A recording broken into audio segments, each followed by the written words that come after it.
Hi, welcome back to my channel.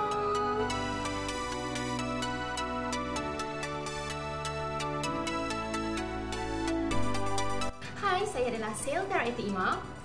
Terkejut tak Iema pakai macam ni? Okay, so by the way, hari ni Iema nak unboxing untuk SSA Award Night, iaitu Suhaida, Sarif area. Tema kami pada hari ini adalah Princess. Siapa nak kena pakai macam ni? Ada crown kan? So jom hari ni teman Iema untuk unboxing hadiah daripada Suhaida Sarif area, iaitu daripada Kak Sheila. Tada! Okay, nampak tak besar kan box dia? Okay, hari ni jom teman Iema untuk unboxing apa ada dekat dalam ni. Jom!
Saja sharing pada hari ini tentang unboxing, iaitu daripada Suhaida Sarif Area Superstar Awards 2021. Thank you pada komiti, komiti Suhaida Sarif Superstar Awards 2021, dan juga thank you kepada Kak Sheila, iaitu NSD Iema, yang sediakan macam-macam hadiah, sijil and plug. Okay, thank you so much. And cantik sangat crown is gogi, dan juga selempang. Thank you so much. Bye.